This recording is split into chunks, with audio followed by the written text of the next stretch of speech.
नमस्कार प्रिय दर्शकों, मैं यशराज तिवारी आप सभी का बहुत बहुत स्वागत करता हूं प्रोफेशनल एस्ट्रोलॉजी पर। इसके पहले की वीडियो में यानी कि पार्ट नंबर 38 तक हमने जाना कि सूर्य के साथ में अन्य ग्रहों की अगर युति होती है तो क्या फल देखने में आते हैं। आज के इस वीडियो में हम जानेंगे कि चंद्रमा के साथ अगर अन्य ग्रहों की युति होती है तो क्या फल देखने में आते हैं। तो चंद्रमा को हम मेन रख रहे हैं। चंद्रमा और सूर्य की युति तो मैं ऑलरेडी बता चुका हूँ। तो चंद्रमा के बाद आते हैं मंगल। तो अब हम जानते हैं कि चंद्रमा और मंगल की युति अगर जन्म कुंडली में होती है तो क्या फल देखने में आते हैं। तो आप सभी जानते हैं कि चंद्रमा है मन और मंगल है पराक्रम, और चंद्रमा और मंगल की युति को आप लोग चंद्र मंगल योग यानी कि महालक्ष्मी योग के नाम से भी जानते हैं। तो होता क्या है, मन पर पराक्रम का प्रभाव होता है। जैसे कि इसका रिजल्ट क्या देखने में आते हैं कि जातक अपने जीवन काल में अपने मन से जिन चीज़ों को चाहता है उन चीज़ों को पाने का वो प्रयत्न करता है। यानी कि व्यक्ति जो भी चीज़ों को चाहता है उसके मन में अगर कुछ ख्याल आते हैं तो वो उनको पाने के लिए पराक्रम करने लग जाता है। चंद्रमा और मंगल की युति में एक बहुत अच्छी चीज़ ये होती है कि कुछ लोग तो ऐसे भी देखने में आते हैं जो सोचते तो बहुत कुछ है बट करते कुछ नहीं, शेख चिल्ली बन जाते हैं। लेकिन चंद्रमा और मंगल का अगर प्रभाव है तो मंगल उसको शेख चिल्ली कभी नहीं बनने देता, और व्यक्ति जो भी चीज़ों को मन में चाहता है, उसकी चाहतें होती हैं तो वो उन चीज़ों को पा लेने वाला होता है।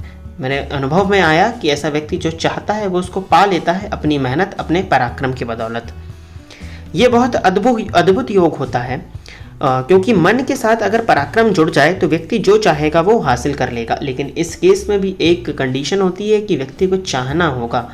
कुछ लोगों की क्या होती है कि चाहते ही नहीं होती। अगर चंद्र मंगल योग का आपको फ़ायदा लेना है तो आपको चाहना होगा। अगर चाहत होगी तो निसंदेह जो आप चाह रहे हैं वो अपने जीवन काल में हासिल कर सकते हैं।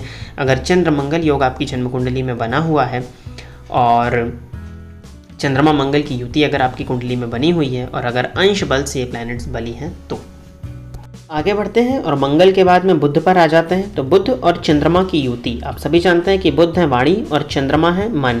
तो वाणी और मन का समन्वय, एक प्रकार से बुध और चंद्रमा की युति भी गजकेसरी योग के समान ही फल देने वाली होती है और इसे भी हम गजकेसरी योग ही कहते हैं। ऐसा व्यक्ति क्या होता है कि कभी कभार मन में सोच तो लेते हैं बट व्यक्त नहीं कर पाते अगर बुध और चंद्रमा की युति होती है तो। लेकिन ये योग अगर जातक होता है तो मन की बातों को व्यक्त कर पाता है, इसीलिए ये योग अपने आप में श्रेष्ठ है। मेरा कहने का मतलब कि कुछ लोग इस प्रकार के भी होते हैं कि जिनके मन में बातें तो बहुत होती हैं बट वो उस बातों को व्यक्त नहीं कर पाते। लेकिन अगर जन्म कुंडली में बुध और चंद्रमा की युति हो तो ऐसे व्यक्ति अपनी मन में सोची हुई बातों को बहुत आसानी से लोगों के सामने व्यक्त कर सकते हैं। ये बुध और चंद्रमा की युति की वजह से ये प्रभाव देखने में आता है। आगे बढ़ते हैं और बुध के बाद गुरु पर आ जाते हैं। अगर चंद्रमा और गुरु की युति हो, आप बहुत अच्छे तरह से जानते हैं ये गजकेसरी योग है। गुरु चंद्रमा की युति, गुरु है परिमार्जित ज्ञान और चंद्रमा है मन।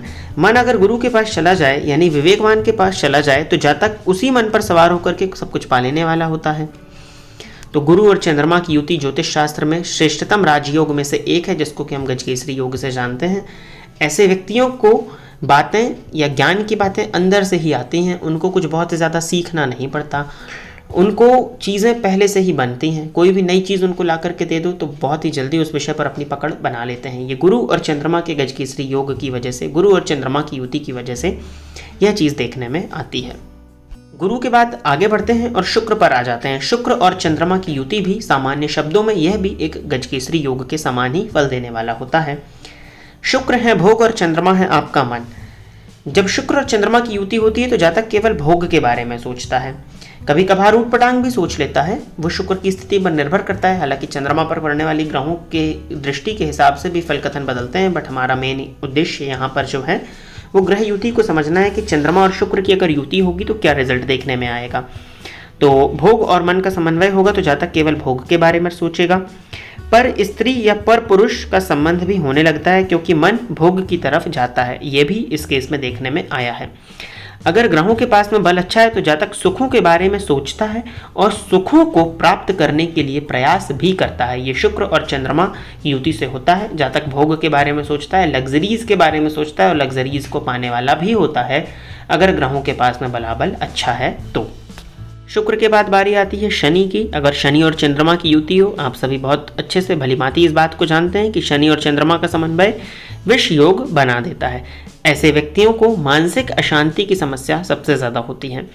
जातक के मन में नाना प्रकार की भ्रांति भरी बातें आती रहती हैं। ऐसे व्यक्तियों का मन बहुत ज़्यादा अशांत रहता है। लग्न से अगर शनि का संबंध अच्छा है तो मन सही जगह काम पर जाएगा, परंतु मन अशांत होगा ही, यह बात सत्य है। तो शनि और चंद्रमा की युति में मानसिक अशांति देखने में सबसे ज़्यादा आती है।